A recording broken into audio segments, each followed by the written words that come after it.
Shalom. Ya, puji Tuhan ya, kita hari ini bisa sama-sama kumpul lagi. Kita sekarang mau mulai kebaktian kita hari ini. Sebelumnya kita mau sama-sama berdoa dulu yuk. Ayo kita mau berdoa. Tuhan Yesus, terima kasih Bapa buat hari ini Tuhan. Kalau kami semua anak-anak-Mu, kami boleh lagi kembali Tuhan berkumpul untuk sama-sama Tuhan. Walaupun kami di rumah masing-masing, tapi kami boleh bersama-sama memuji dan membesarkan nama-Mu Tuhan. Itu satu kesempatan yang indah buat setiap kami Tuhan. Tuhan, Kau yang mau pakai Tuhan lidah bibir kami anak-anak-Mu supaya kami boleh menyanyi untuk Engkau Tuhan. Terima kasih Bapa, terima kasih Tuhan yang mau pimpin Tuhan jalannya kebaktian ini dari awal, pertengahan hingga pada akhirnya. Terima kasih Bapa, terima kasih dalam nama Tuhan Yesus. Haleluya. Amin. Amin. Ya. Shalom adik-adik. Shalom. Ya, puji Tuhan, semuanya sudah semangat, sudah siap buat memuji Tuhan semuanya? Amin. Amin. Kita mau menyanyi yuk buat Tuhan.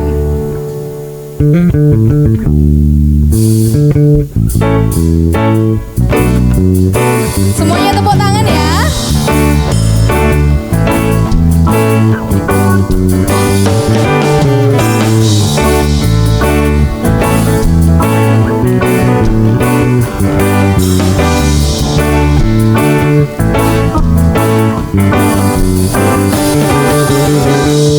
Sungguh kau mempesona, segala perbuatanmu hapuskan raguku. Kau buktikan kasih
kita mau memuji nama Tuhan, kita mau meninggikan nama Tuhan dengan hati yang penuh sukacita, dengan hati yang penuh syukur, karena semua yang kita punya ini dari Tuhan untuk kemuliaan nama Tuhan. Haleluya.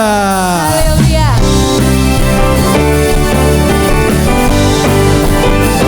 Mari kita sama-sama bertepuk tangan buat Tuhan. Kita mensorakan kemenangan Tuhan yang sudah Tuhan berikan kepada kita.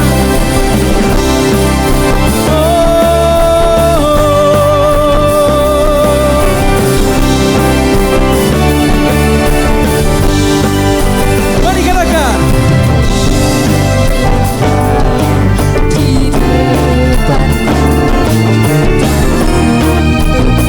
Katakan di setia.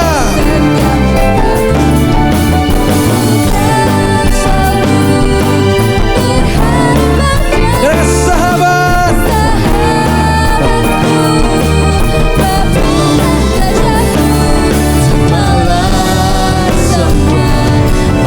Dan pujian yang ku beri, yang ku bawakan, syukur bagi kasih yang sejati. Semuanya katakan, semuanya darimu, semuanya untukmu. Pujian syukurku Tuhan, ku serahkan padamu. Semuanya darimu, semuanya untukmu. Pujian syukurku Tuhan, ku serahkan padamu.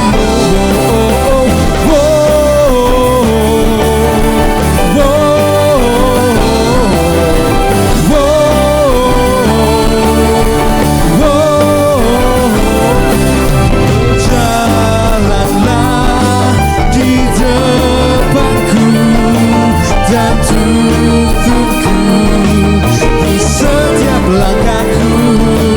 Ku kan selalu berharap padamu, sahabatku, Bapa dan Raja. Mari katakan, terimalah semua hormat dan pujian yang ku beri, yang ku bawakan, syukur bagi kasih yang sejati. Semuanya darimu, semuanya untukmu. Pujian syukurku Tuhan, ku serahkan padamu. Semuanya darimu, semuanya untukmu. Pujian syukurku Tuhan, ku serahkan. Mari kita bertepuk tangan di atas kepala, katakan, semuanya darimu, semuanya untukmu. Pujian syukurku Tuhan, ku serahkan padamu. Semuanya darimu, semuanya. Pujian syukurku Tuhan, ku serahkan padamu. Semuanya darimu, semuanya untukmu. Pujian syukurku Tuhan, ku serahkan padamu. Semuanya darimu, semuanya untukmu. Pujian syukurku Tuhan, ku serahkan padamu. Come on, let's sing.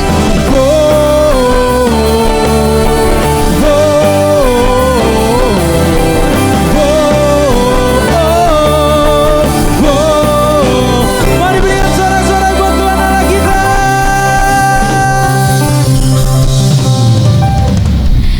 Puji Tuhan. Ya adik-adik semuanya percaya kalau melakukan kehendak Tuhan itu adalah pilihan kita. Amin. Amin. Ya kita mau belajar teman-teman ya.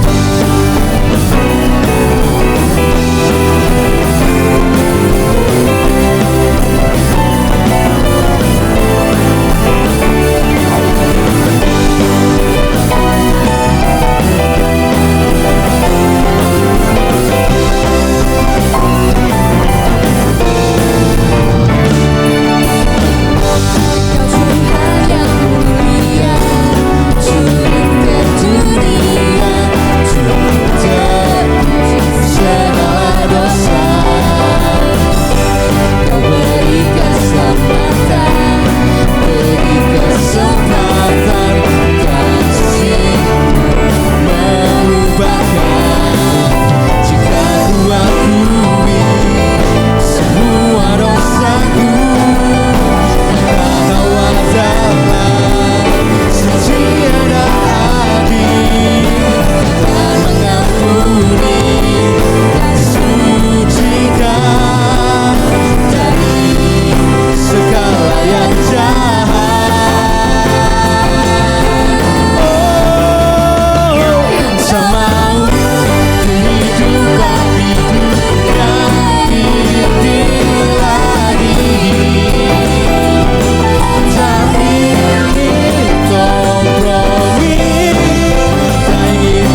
kepadamu Tuhan kami percaya, hanya kepadamu Tuhan kami selalu berharap. Karena kami tahu Engkau Yesus sahabat kami, Engkau Yesus penolong kami, Engkau setia dalam setiap kehidupan kami Tuhan. Saat ini kami datang Tuhan menyembah-Mu. Bawa hati kami, bawa hidup kami hanya untuk kemuliaan nama-Mu Tuhan.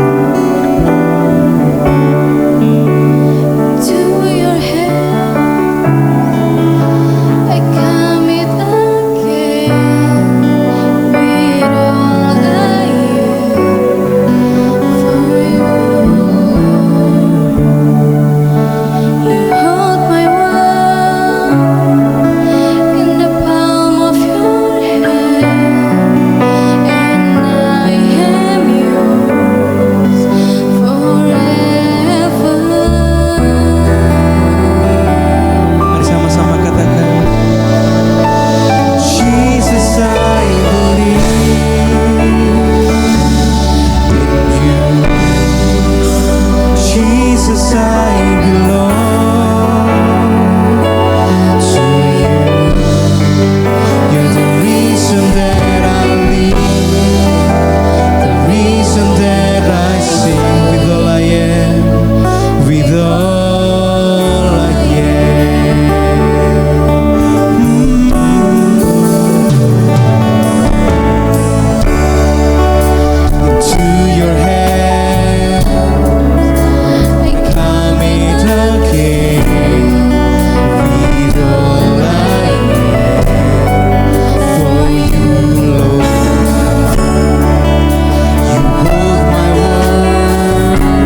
mau belajar untuk melakukan kehendak-Mu dalam kehidupan kami. Biar setiap hidup kami dapat memuliakan nama-Mu Tuhan. Terima kasih Tuhan. Saat ini Tuhan, kami mau duduk diam mendengarkan firman-Mu. Biar Engkau yang mengurapi hamba-Mu yang sebentar akan menyampaikan firman-Mu. Kau juga pakai setiap kami Tuhan yang akan mendengar. Biar kami membuka hati kami untuk ditaburi kebenaran firman-Mu. Terima kasih Tuhan, kami undang Roh Kudus hadir di tempat ini. Hanya di dalam nama Tuhan Yesus Kristus kami sudah berdoa dan mengucap syukur. Haleluya. Amin. Shalom adik-adik, gimana kabarnya? Kakak berharap kalian semua sehat, baik, dan selalu dalam perlindungan Tuhan. Kalaupun lagi ada yang sakit atau sedang bersusah hati, jangan takut, jangan susah. Kita tahu semua bahwa kita punya Allah yang besar, Allah yang hidup, yang sanggup melakukan segala perkara. Bagi adik-adik yang ingin membutuhkan permintaan bantuan doa atau ingin menyampaikan atau menceritakan kebaikan Tuhan, kalian bisa klik link di bawah ini. Nah, Aero Clubhouse akan mengadakan night prayer atau doa malam pada tanggal 13 Agustus 2021. Ini kesempatan kita adik-adik untuk bisa berdoa, menyembah Tuhan. Ajak papa mama, adik-adik, kakak, saudara, tante, om semuanya untuk sama-sama menyembah Tuhan, berdoa. Karena hari-hari ini kita butuh kekuatan yang lebih dari Tuhan, supaya Tuhan selalu menjaga dan melindungi kita dari segala macam perkara. Kalian masih ingat nggak cerita firman Tuhan minggu lalu? Iya, firman Tuhan minggu lalu bercerita tentang captivity. Captivity adalah tawanan. Dalam hal ini tawanan dosa. Nah, dalam Roma 3 ayat 23 dikatakan bahwa semua orang telah berbuat dosa. Baik kakak, adik-adik, semua orang berbuat dosa. Tapi karena kasih karunia Tuhan, Tuhan telah mati di kayu salib menebus dosa-dosa kita semua. Jadi sekarang kita bukan hamba dosa, tapi kita adalah anak-anak Allah. Kita bukan hidup di bawah hukum dosa lagi, tapi kita sudah hidup di bawah hukum roh. Bagaimana caranya? Yaitu dengan mematikan keinginan daging, menyangkal diri, memikul salib, mengikut Tuhan setiap hari. Hari ini kita mau belajar firman Tuhan kembali. Kita mau belajar tentang Tuhan melatih tanganku. Penasaran bagaimana ceritanya? Mari kita ikuti, mari kita saksikan, kita siapkan hati, telinga, pikiran yang lebih sungguh-sungguh lagi untuk mendengarkan firman Tuhan. Selamat beribadah, Tuhan Yesus memberkati.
Shalom adik-adik, senang berjumpa dengan kalian dalam ibadah sekolah minggu.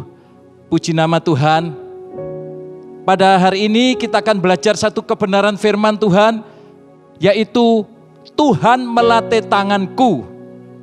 Tuhan melatih tanganku yang terdapat di dalam 2 Samuel 22 ayat 35a. Siap adik-adik? Nah, mari kita baca di dalam ayat tersebut yang berbunyi demikian.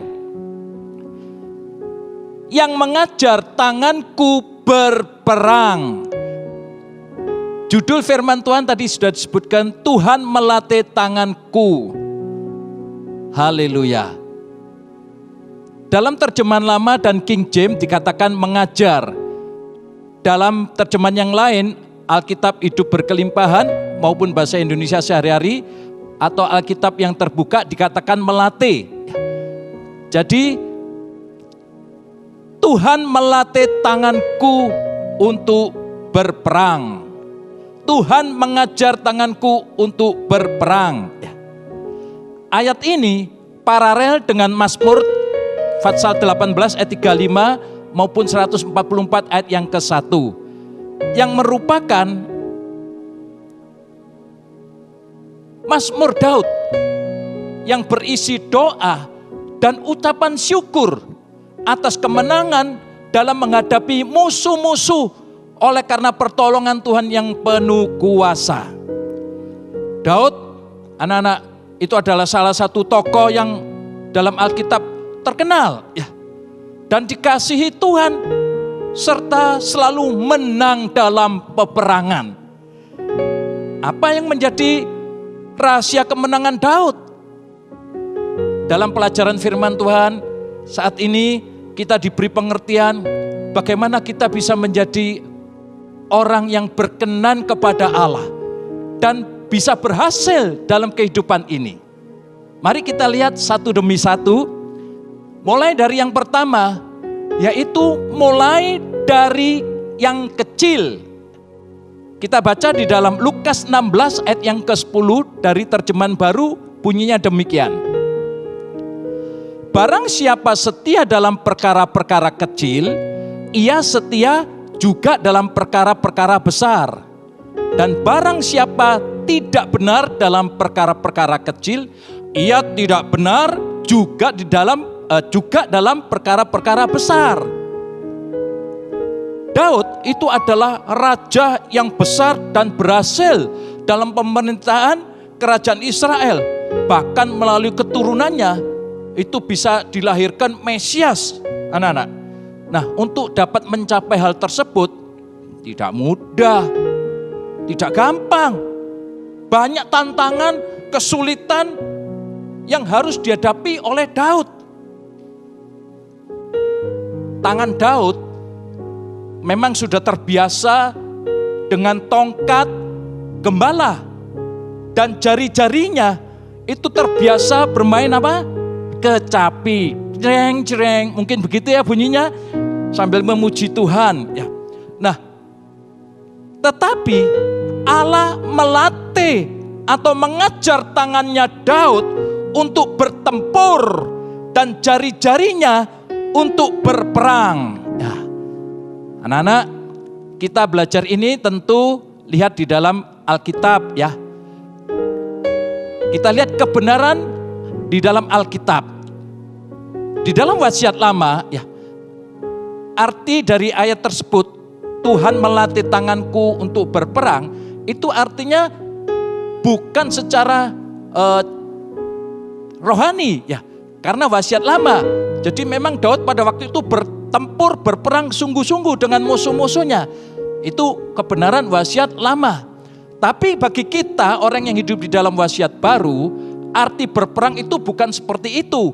Kita ambil arti rohaninya. Ya, kita tidak berperang dengan manusia, tapi berperang melawan iblis, dosa, kedagingan, juga berperang menghadapi kesulitan selama pandemi ini. Karena memang Alkitab mengatakan bahwa hidup ini adalah seperti orang perang. Ya. Tapi kalau kita di pihak Tuhan, Allah yang akan berperang ganti kita. Jadi di dalam wasiat baru itu kita ambil arti rohaninya, yaitu berperang melawan iblis, dosa daging dan segala kesulitan dalam hidup kita, terutama di masa pandemi ini. Banyak pengolahan, tantangan, pelatihan yang luar biasa yang dialami oleh Daud, anak-anak. Sejak awal kehidupannya, dia mengalami latihan-latihan itu dari Tuhan. Ya. Kita sekarang tengok dulu ya, latar belakang dari Daud secara ringkas. Yang pertama, ya, Daud itu adalah anak yang paling kecil, ya. Isai, bapaknya itu mempunyai 8 anak. Dan Daud ini adalah anak yang paling kecil, ya, paling bungsu begitu ya. Nah, yang kedua, dia anak yang terkecil. Yang kedua, dia itu juga gembala kecil, ya. Usianya masih remaja pada waktu itu. Sebagai gembala kecil di padang rumput. Lain dengan kakak-kakaknya. Disebutkan ada 3 kakaknya, ya, yang sebagai tentara di medan pertempuran ikut Raja Saul, ya. Secara umum kalau jadi tentara pada waktu itu kan lebih gagah, ya. Wah, lebih bangga begitu daripada sebagai gembala. Nah, kita nanti lihat anak-anak, Daud anak yang paling kecil, jadi gembala kecil, ya. Semuanya serba kecil, mulai dari yang kecil. Dia hidup sederhana, tidak punya pengalaman apa-apa. Dia punya keterbatasan, namun Allah memakai dia. Demikian juga dengan kalian, ya. Dengan keterbatasan pandemi ini, juga keterbatasan dalam hidupmu, di keluargamu, jangan itu menjadi penghalang. Allah yang di dalam kita lebih besar daripada segala masalah yang kita hadapi. Nanti kita akan lihat, ya. Justru meskipun Daud ini anak kecil, ya waktu itu masih remaja, gembala kecil, namun dalam kisah selanjutnya Allah memakai dia dengan luar biasa. Nah, kita lanjutkan bagian yang kedua, yaitu Tuhan melatih. Kita baca di dalam Roma 8 ayat yang ke-28. Bunyinya demikian. Kita tahu sekarang bahwa Allah turut bekerja dalam segala sesuatu untuk mendatangkan kebaikan bagi mereka yang mengasihi Dia, yaitu bagi mereka yang terpanggil sesuai dengan rencana Allah. Puji nama Tuhan, anak-anak. Setiap orang tua menginginkan agar kehidupan anak-anaknya itu bisa bertumbuh menjadi orang dewasa, ya, bisa mandiri, bertanggung jawab, punya keahlian dan berhasil dalam hidupnya. Bagaimana caranya? Ya dilatih sejak kecil, ya, dengan cara bagaimana? Disekolahkan, ya betul, disekolahkan. Apakah enak ya disekolahkan itu? Wah, nggak enak. Ternyata di sekolah itu banyak tugas, pekerjaan rumah, latihan, ya, ujian, tes, dan macam-macam yang harus dikerjakan dan diselesaikan sampai lulus. Memang tidak mudah, tapi justru itu akan membuat anak itu bisa belajar bertanggung jawab dan mandiri serta punya keahlian. Nah, demikian pula Tuhan melatih Daud dalam berbagai kesempatan, ya, sehingga ia bisa berhasil dan menjadi luar biasa. Tuhan melatih tangan Daud untuk bertempur, untuk berperang, ya. Nah, sekarang yang menjadi pertanyaannya, apa saja dan di mana saja Tuhan melatih Daud dalam hal tersebut? Nah, mari kita ikuti satu demi satu. Yang pertama, ya, di rumah. Apa dan di mana saja Daud mengalami pelatihan-pelatihan dari Tuhan ini? Yang pertama itu di rumah, anak-anak. Loh, mengapa di rumah? Nah, kita lihat ya. Di rumah itu Tuhan melatih Daud untuk rendah hati dan taat. Anak-anak lihat pada gambar, pada waktu itu Nabi Samuel mencari pengganti dari Raja Saul, ya, yang sudah undur dari Tuhan. Nah, waktu sampai di keluarga Isai akan diadakan pemilihan sebagai pengganti raja itu. Nah, di situ waktu Nabi Samuel datang di situ, anak-anak, ya, pemilihan raja itu Daud tidak ada di situ, tidak diikutkan, ya. Tidak diperhitungkan oleh orang tuanya sebab dia masih kecil. kecil, masih remaja, tidak berpengalaman, tidak memenuhi persyaratan sebagai raja. Lain dengan kakak-kakaknya yang sudah jadi tentara kan, badannya mungkin tinggi, gagah, punya pengalaman, cocok itu jadi raja. Tapi Daud masih kecil, tidak diperhitungkan oleh keluarganya. Meskipun Daud tidak diikut sertakan dalam pemilihan itu, namun ia tidak marah, tidak kecewa, tidak tersinggung meskipun ia diremehkan, dikecilkan, ya, tidak diperhitungkan bahkan oleh ayahnya sendiri loh anak-anak. Daud tetap tenang saja. Nah, kebenaran ini yang akan kita lihat anak-anak. Daud tidak diperhitungkan oleh keluarganya, tetapi Allah memperhatikan Daud. Luar biasa. Kita lihat berikutnya. Pada umumnya manusia itu hanya bisa melihat yang tampak dari luar. Paras mukanya, postur tubuhnya, tinggi, gagah, ya, penampilan luarnya, wah ini cocok jadi pengganti raja. Namun semuanya itu tidak dipilih oleh Tuhan. Kakak-kakak Daud yang ditampilkan itu tidak dipilih oleh Tuhan. Sebab apa? Sebab Tuhan melihat kedalaman hati seseorang. Manusia cuma bisa lihat luar, tapi Tuhan bisa melihat sampai kedalaman hati, yaitu hati Daud yang penuh dengan cinta Tuhan. Itu anak-anak.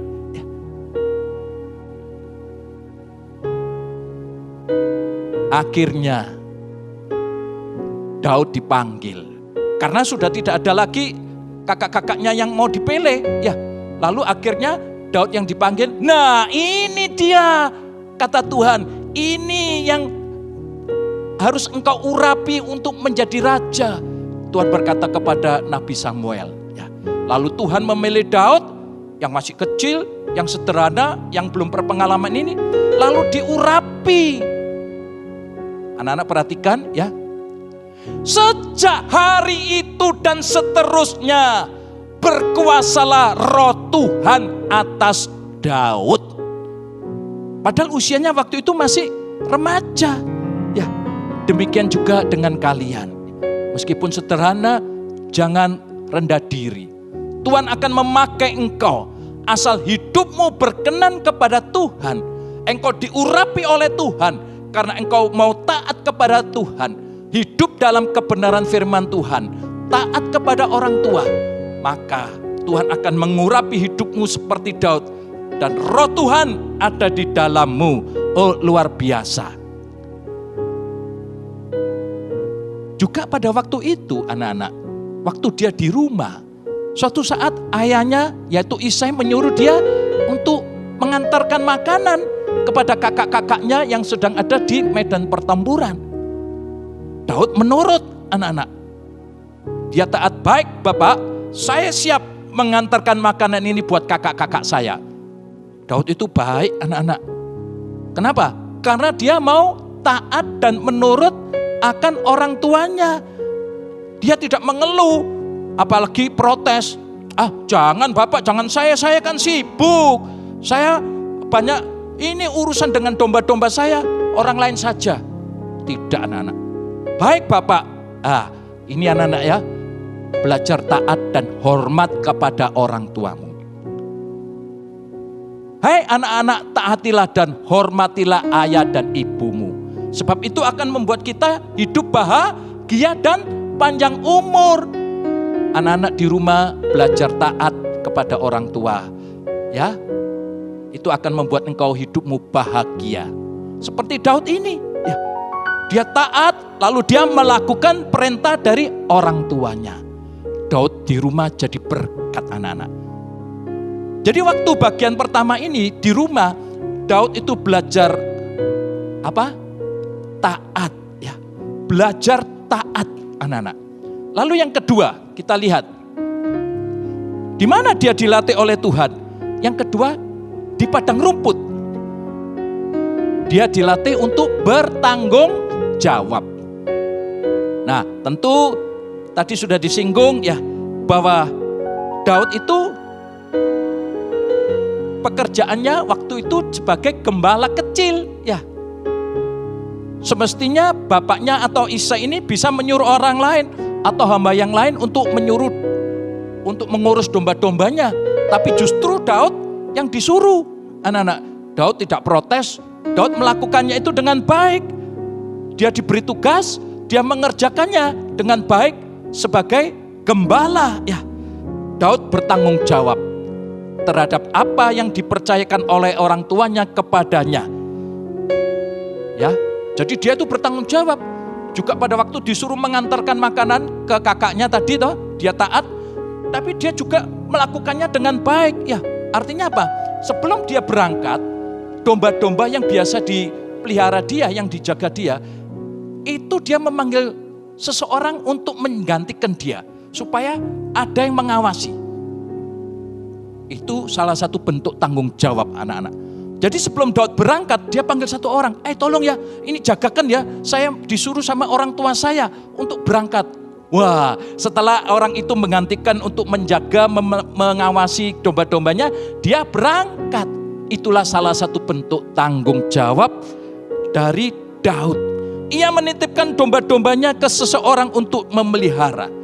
Jadi di sini, anak-anak, di padang rumput ini, Daud dilatih untuk bisa bertanggung jawab.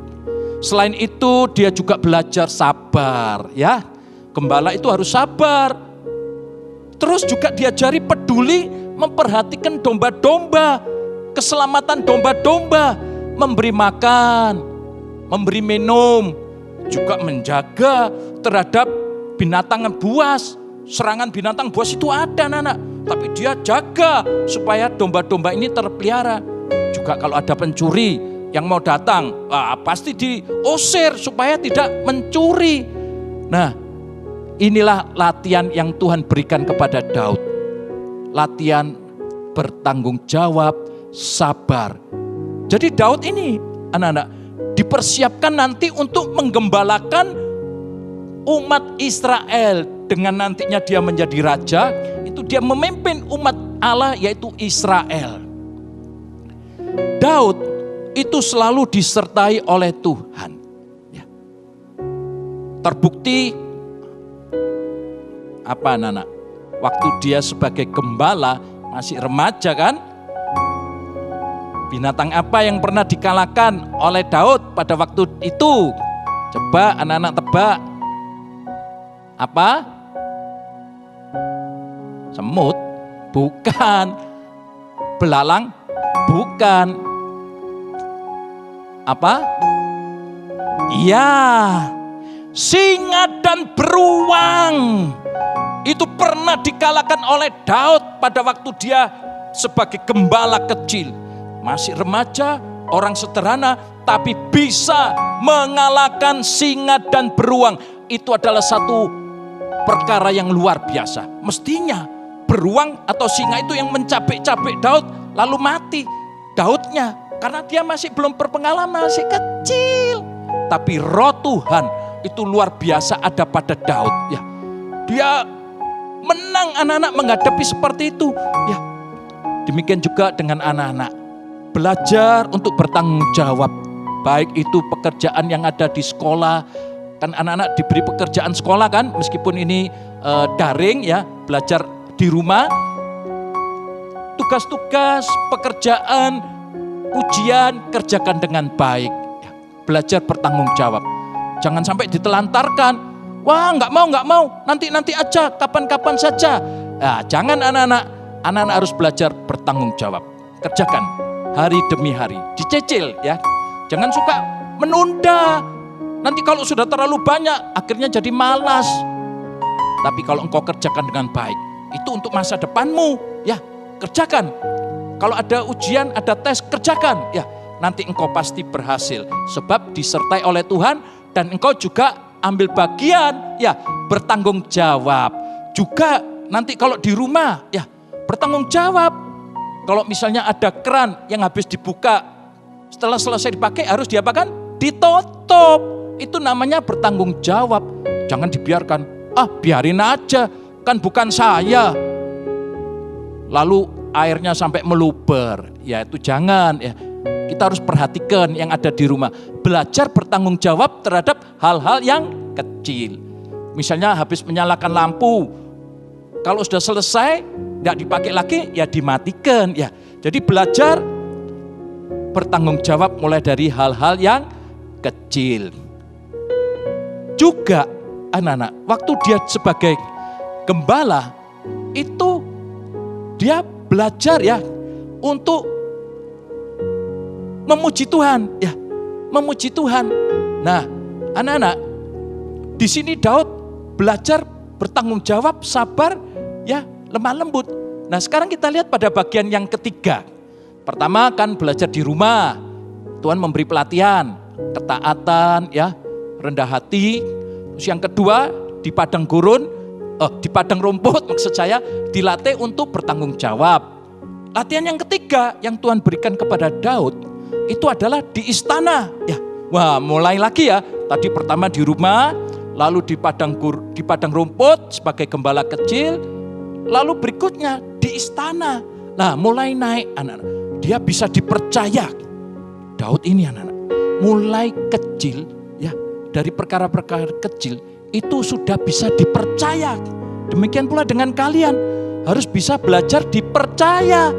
Nah apa yang dipercayakan oleh Daud? Dia itu main kecapi anak-anak. Treng. Nah, mungkin seperti begitu ya. Dia main kecapi memuji Tuhan. Sampai timbul apa?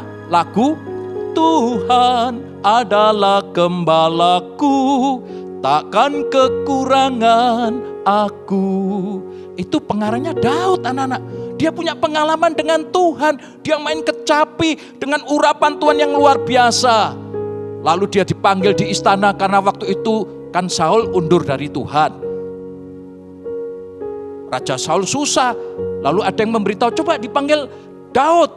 Lalu Daud dipanggil, lalu main kecapi memuji Tuhan. Jereng. Haleluya. Mungkin begitu ya. Waktu Daud main kecapi memuji Tuhan, setannya pergi dari Saul. Dan Raja Saul itu merasa nyaman. Mulai dari perkara-perkara kecil ini anak-anak. Lalu Daud dipercaya sebagai pelayan dan pembawa senjata dari Raja Saul. Mulai meningkat anak-anak. Dan Raja Saul sangat berkenan akan Daud. Ya, jadi mulai bertahap Daud ini bisa dipercaya. Mulai dari rumah, di padang rumput, di istana pada bagian yang pertama. Lalu berikutnya, latihan apa lagi dan di mana? Yang keempat, itu di medan pertempuran. Itu adalah latihan iman yang Tuhan berikan kepada Daud.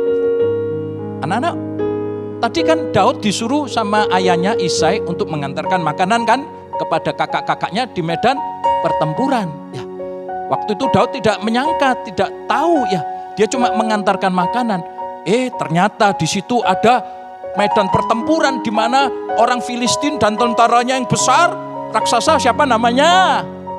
Ya, Goliat menantang umat Allah Israel pada waktu itu. Mengolok-olok sampai orang-orang Israel itu ketakutan anak-anak. Bahkan Raja Saul itu juga ketakutan. Tapi Daud tidak anak-anak. Nah, coba kita perhatikan apa yang dilatih Tuhan kepada Daud. Ya, kita baca dulu Mazmur 71 ayat yang ke-5. Buka Alkitab kalian ya, yang ada di rumah dibuka. Ya. Bunyinya demikian. Sebab Engkaulah harapanku, ya Tuhan, kepercayaanku sejak masa muda, ya Allah. Daud itu punya iman sejak muda, sejak kecil sudah percaya Tuhan. Ini yang membuat hidup Daud jadi luar biasa. Demikian pula dengan anak-anak. Kalau engkau sejak muda punya iman kepada Tuhan, percaya firman Tuhan, hidupmu berkenan kepada Tuhan, itu akan membuat hidupmu luar biasa. Karena ada Tuhan dalam hidupmu seperti Daud ini. Sejak muda sudah percaya kepada Tuhan. Ya. Jadi pada waktu dia mengantarkan makanan sampai di medan pertempuran itu, ya, Daud itu kan masih remaja, tubuhnya tidak tinggi, ya, postur tubuhnya biasa, mungkin masih karena remaja tidak terlalu tinggi, postur tubuhnya bukan sebagai tentara, dan dia tidak punya pengalaman sebagai tentara. Daud pada waktu itu tidak punya pengalaman apa-apa, juga nggak bawa senjata, nggak pakai pakaian tentara. Daud itu sederhana, ya. Kalau sebagai gembala, memang dia punya senjata apa? Tongkat, ali-ali, batu, ya. Itu aja senjatanya Daud. Karena memang dia sebagai gembala kecil, ya. Jadi waktu dia berada di medan pertempuran, ketemu sama dengan Goliat, itu pertarungan yang tidak seimbang, anak-anak. Goliat besar, tinggi, ya, badannya kekar, raksasa, bawa senjata, di belakangnya ada tentara. Sedangkan Daud kecil, sederhana, gak bawa senjata, bukan tentara. Sampai Goliat itu marah. Kamu pikir aku ini anjing ya? Kamu bawa itu batu ketepel itu. Marah anak raja Goliat itu, ya. Tapi Daud tidak takut terhadap raksasa Goliat itu. Padahal semua orang Israel termasuk Raja Saul penuh ketakutan pada waktu itu. Berbeda dengan Daud karena sejak kecilnya, sejak masa mudanya punya iman, percaya kepada Tuhan. Ya, kita lihat berikutnya. Waktu si Daud ini menghadap raksasa Goliat, apa yang dikatakan? Daud ini mempunyai kata-kata iman. Karena dia percaya firman Tuhan, dia percaya Tuhan. Daud berkata kepada Goliat, engkau mendatangi aku dengan pedang dan tombak dan lembing, tetapi aku mendatangi engkau dengan nama Tuhan semesta alam, Allah segala barisan Israel yang kau tantang itu. Ini kata-kata Daud yang luar biasa, anak-anak. Ya. Ini yang menyebabkan Daud jadi luar biasa. Orang yang percaya kepada Tuhan, yang disertai oleh Tuhan, dapat melakukan perkara-perkara yang besar dengan Tuhan. Kalau tidak dengan Tuhan tidak bisa, kalah, mati itu Daud. Tapi kalau disertai oleh Tuhan, Daud dapat mengalahkan si Goliat itu. Dengan apa? Dengan seadanya, batu dan ketepil. Sados sekaligus. Pada waktu itu si Goliat roboh dan mati. Akhirnya orang Filistin lari kocar-kacir dikalahkan dan umat Israel mengalami kemenangan yang luar biasa. Orang benar itu akan hidup oleh sebab iman. Iman ini yang akan memberikan kemenangan kepada kita. Kita lanjutkan, anak-anak. Latihan yang kelima yang Tuhan berikan kepada Daud, yaitu pada waktu di istana kembali. Ini bagian yang kedua dari istana. Yaitu apa? Dilatih mengampuni. Ya. Nah, ini. Kan setelah Daud mengalahkan Goliat, kan dia mulai terkenal, ya, anak-anak, mendapat nama, ya. Lalu diberi kepercayaan lagi untuk mulai berperang, ya. Dan setiap Daud diserai untuk berperang, apa hasilnya? Selalu berhasil. Selalu berhasil. Bukan karena Daudnya, tapi karena ada apa? Ya, ada Tuhan. Yang percaya katakan amin. Haleluya. Nah, akhirnya Daud dipercaya sebagai kepala para prajurit. Meningkat lagi, ya. Nah, setelah dalam satu peperangan itu Daud dapat mengalahkan, lalu orang-orang bernyanyi-nyanyi, ya. Wah, yaitu apa? Nyanyinya Saul mengalahkan beribu-ribu, Daud mengalahkan berlaksa-laksa. Artinya mengalahkan berpuluh-puluh ribu. Sejak saat itu Raja Saul jadi dengki, anak-anak. Jadi iri kepada Daud. Ya. Sebabnya itu karena Raja Saul itu undur dari Tuhan. Makanya itu kalian jangan undur dari Tuhan. Raja Saul ini undur dari Tuhan, anak-anak. Menyebabkan Saul jadi jatuh dalam dosa, iri hati, menjadi benci dan jahat. Selalu mencari kesempatan untuk membunuh Daud. Berapa kali Raja Saul ini hendak membunuh Daud. Contohnya, biasanya kan Daud ini kan dipanggil di istana untuk main kecapi, menghibur Saul kan. Nah, suatu saat pada waktu itu, Saul karena benci, ya, menuruti daging, menuruti suara iblis, mau membunuh Daud yang sedang main kecapi. Dilempar itu tombaknya, ya.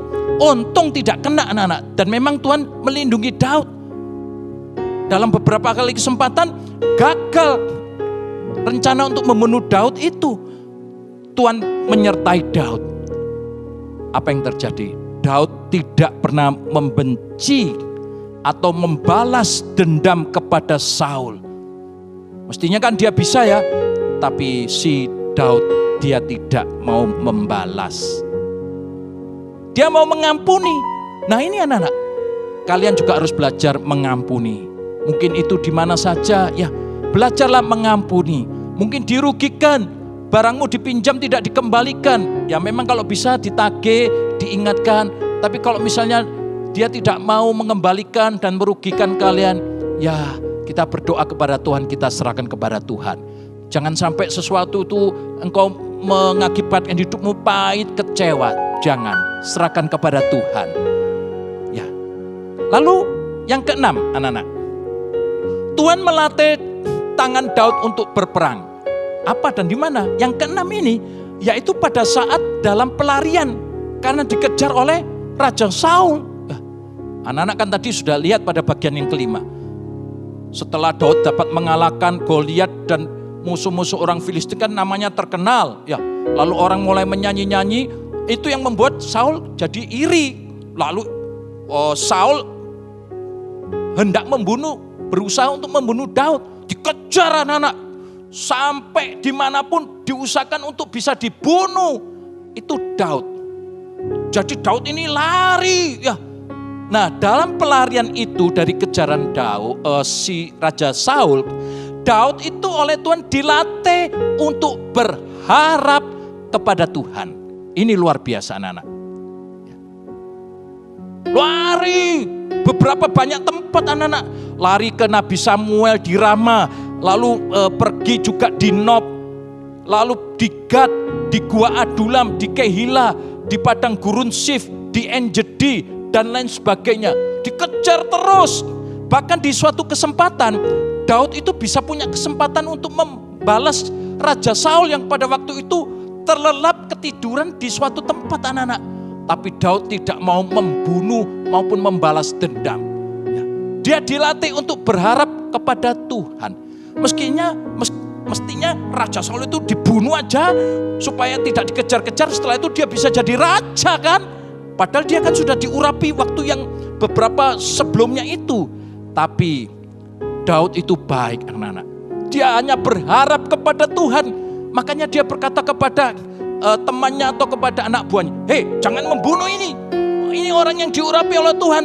Padahal waktu itu ada kesempatan untuk membunuh, untuk membalas dendam. Tapi Daud itu tidak mau, benci, tidak mau. Dia mengampuni dan belajar berharap kepada Tuhan. Akhirnya dibiarkan Raja Saul, anak-anak, hidup, ya. Segala sesuatu itu akan indah pada waktunya. Oleh sebab itu Daud selalu berharap kepada Tuhan. Dia tidak mau memakai kekuatannya sendiri untuk mematikan Raja Saul ini. Ya, dia tidak mau menjamah orang yang diurapi oleh Tuhan. Ini anak-anak, latihan-latihan yang diberikan oleh Tuhan kepada Daud. Ya, sehingga nanti pada akhirnya dia akan menjadi raja yang besar, raja yang berjaya, sehingga kerajaan Israel itu menjadi besar dan luar biasa. Dalam pemerintahan Raja Daud berikutnya.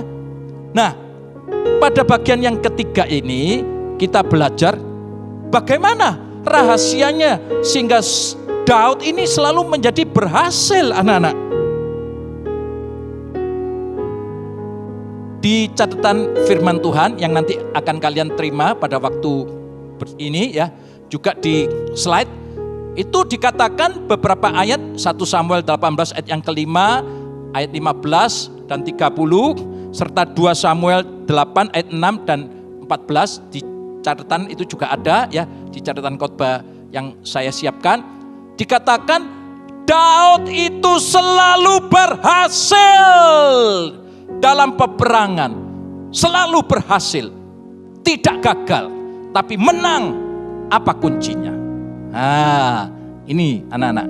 Yang pertama, Daud itu adalah orang yang berkenan kepada Tuhan. Itu ditulis di dalam 1 Samuel 13 ayat yang ke-14. Maupun Kisah Rasul 13 ayat 22. Daud itu menyenangkan hati Tuhan. Daud itu suka firman Tuhan. Dia merenungkan firman Tuhan siang dan malam agar hidupnya boleh berkenan kepada Tuhan. Itu anak-anak. Ya. Memang pada waktu dia dipimpin oleh Roh itu selalu berhasil.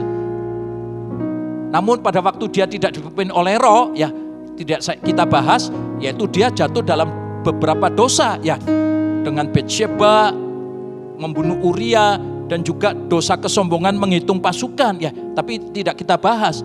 Namun pada waktu ia dipimpin oleh Roh Kudus, dipimpin oleh Tuhan, dia selalu menang di dalam segala perkara karena dia berkenan kepada Tuhan. Anak-anak coba belajar agar hidupmu berkenan kepada Tuhan. Kalau disuruh orang tuamu di rumah, kau belajar taat, menurut, melakukan apa yang menjadi tugasmu, tidak menunda-nunda, tidak banyak alasan.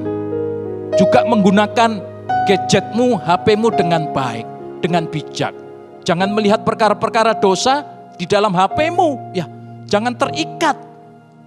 Kalau engkau mau berkenan kepada Tuhan, takut kepada Tuhan, itu nanti seperti Daud, diurapi oleh Tuhan dan Roh Tuhan tinggal di dalam hidupmu dan engkau akan menjadi berhasil luar biasa ya. Haleluya, haleluya. Itu yang pertama. Rahasianya berkenan kepada Tuhan. Yang kedua, anak-anak, rupanya Daud itu selalu bertanya-tanya kepada Tuhan. Artinya apa? Berdoa, Tuhan pimpin hidup saya. Tuhan, bagaimana Tuhan? Ini apa musuhnya harus diserang sekarang atau besok atau tidak usah diserang? Dia berdoa, anak. Dia bertanya-tanya kepada Tuhan. Ini ada begini, bagaimana Tuhan? Nah, demikian pula ya anak-anak, kalau nanti anak-anak baca di dalam 1 Tawari 16 ayat yang ke-11, terjemahan lama dikatakan seperti itu. Bertanya-tanya kepada Tuhan, artinya berdoa. Mohon pimpinan Tuhan. Mungkin kalau engkau sedang mengerjakan tugas tidak bisa, sulit. Tuhan, tolong Tuhan, pimpin saya. Mungkin engkau akan mengerjakan tugas banyak hal. Engkau berdoa, Tuhan, mana yang harus saya kerjakan dulu Tuhan? Tolong saya Tuhan. Nah, nanti di situ Tuhan akan memimpin sehingga engkau bisa mengerjakan. Oh, selesai. Ini selesai. Semuanya bisa selesai dengan baik. Oh, luar biasa. Ya. Jadi anak-anak selalu bertanya-tanya kepada Tuhan. Mungkin nanti mau masuk jenjang sekolah yang lebih tinggi, mau masuk SMA atau masuk perguruan tinggi, berdoa. Tuhan, tolong saya. Harus mengambil keputusan bagaimana. Itu seperti Daud, anak-anak. Juga nanti pada waktu engkau akan mencari pasangan hidup, berdoa kepada Tuhan. Tuhan, tolong Tuhan. Nanti Tuhan akan memimpin sehingga engkau mencapai rencana-rencana Allah yang luar biasa. Haleluya, haleluya. Ya, anak-anak perhatikan kunci atau rahasia dari Daud yang berhasil dalam peperangan, yaitu selalu bertanya-tanya kepada Tuhan. Yang ketiga, apa rahasianya? Coba tebak apa? Apa ya? Nah, ini aja ya, langsung ya saya tunjukkan. Suka memuji Tuhan. Daud itu kan pandai main kecapi ya. Anak-anak kalau di rumah ada kesempatan ya bisa main alat musik yang seadanya. Kalau punya gitar, punya keyboard, punya suling dan lain sebagainya, belajar sebisanya. Nah, itu dipakai untuk memuji Tuhan, ya. Memuji Tuhan. Mungkin kalau tidak punya alat pun tidak masalah, langsung menyanyi. Terima kasih Tuhan untuk kasih setiamu. Nyanyianmu itu membuat Tuhan suka, anak-anak. Kita memuji Tuhan, kita menyembah Tuhan dengan pujian dan penyembahan. Itu yang membuat Tuhan berkenan. Luar biasa. Waktu Raja Saul tadi saya sudah ceritakan, stres ya, susah ya, karena dia undur dari Tuhan. Itu nasibnya orang yang undur dari Tuhan. Stres, pusing ya, banyak kesulitannya karena meninggalkan Tuhan. Anak-anak jangan meninggalkan Tuhan seperti Raja Saul ini. Akhirnya dia diganggu oleh roh jahat, yaitu iblis. Untung pada waktu itu Daud dipanggil. Datang dia main kecapi dan memuji Tuhan. Luar biasa. Sekalipun aku berjalan dalam lembah kekelaman, aku tidak takut bahaya, sebab Engkau besertaku. Waktu dia menyanyi itu, anak-anak, setan yang ada pada Saul itu lari. Saul akhirnya menjadi nyaman dan senang. Namun disayangkan, Saul itu tidak bertobat. Akhirnya diganggu lagi dan seterusnya. Ya. Pada bagian ini anak-anak, coba belajar. Jangan mengomel di masa pandemi ini. Wah, harus tinggal di rumah, terus belajar daring, ya, mengerjakan tugas. Anak-anak, tidak kebetulan terjadi pandemi ini. Untuk melatih engkau suka memuji Tuhan. Bukan mengomel, bukan bersungut-sungut, bukan marah-marah, maki-maki, tapi suka memuji Tuhan. Ada baiknya kalian kumpulkan lagu-lagu pujian itu supaya kalian bisa memuji-muji Tuhan. Sebab kadang-kadang kan kita lupa. Tapi kalau dengan ada buku nyanyian itu, saya juga seperti itu, anak-anak. Saya buka lagunya, oh nyanyi, hati jadi segar, lega, puas. Itu di dalam Tuhan. Itu yang dialami oleh Daud. Sehingga dia bisa mengarang banyak lagu. Kitab Mazmur itu sebagian besar juga dibuat oleh Daud. Daud juga membentuk macam-macam paduan suara untuk dapat memuliakan Tuhan, membentuk tim-tim musik dan lain sebagainya. Nah, sebab itu anak-anak harus tebus waktu. Pergunakan waktu ini dengan baik ya, untuk memuji Tuhan, memuliakan nama Tuhan. Nah, sebagai kesimpulannya apa anak-anak? Ya, kita belajar tadi temanya Tuhan melatih tanganku. Ya, anak-anak, sebagai kesimpulannya Tuhan melatih kita untuk apa? Pertama, rendah hati dan taat orang tua. Kedua, bertanggung jawab. Ketiga, bisa dipercaya. Keempat, punya iman kepada Tuhan. Itu yang akan membuat engkau luar biasa. Haleluya. Yang kelima, mengampuni. Jangan dendam, benci, jahat. Jangan. Tapi mengampuni. Yang terakhir, yang keenam, berharap kepada Tuhan. Orang yang berharap kepada Tuhan tidak akan dikecewakan. Demikian sedikit firman Tuhan. Biarlah boleh memberkati hidupmu. Tuhan akan melatih tanganmu untuk menghadapi semuanya itu. Dan kalau disertai oleh Tuhan, maka engkau akan mengalami kemenangan dan keberhasilan. Puji nama Tuhan. Mari kita berdoa. Bapa dalam sorga, kami bersyukur Tuhan sudah mengajarkan kepada kami untuk senantiasa rendah hati, taat, bertanggung jawab, suka menyanyi, memuji nama-Mu, dan juga taat kepada orang tua, sehingga kami hidup jadi berkat. Kami percaya Tuhan, Engkau akan tolong kami. Juga tolong buat orang tua kami yang mungkin di dalam kesulitan, baik pekerjaan, keuangan, juga masalah kesehatan. Tuhan tolong, Tuhan campur tangan. Biarlah Tuhan menolong orang-orang yang saat ini sedang berseru kepadamu Tuhan. Karena hanya di dalam nama Tuhan Yesus ada pertolongan, ada kesembuhan, ada jalan keluar. Terima kasih Tuhan. Engkau juga memberkati buat guru-guru kami, buat kepala sekolah minggu kami, buat pimpinan seksi, juga untuk Bapak dan Ibu Gembala kami. Kiranya Tuhan juga memberkati mereka satu demi satu. Tak lupa kami juga berdoa untuk bangsa dan negara kami. Biarlah Tuhan memimpin Bapak Presiden sampai aparat yang paling bawah, TNI Polri, para medis, tim medis ya Tuhan, dokter perawat. Engkau memberikan kekuatan dari pejabat dari tingkat atas sampai bawah. Engkau menyertai sehingga dapat mengatasi semuanya ini. Terima kasih Tuhan buat kesempatan pada siang hari ini.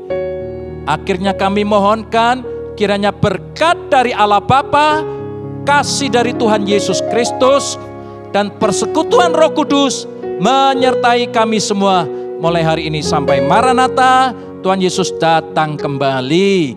Dalam nama Tuhan Yesus kami sudah terima berkat ini. Haleluya. Amin. Puji nama Tuhan. Tuhan memberkati kalian.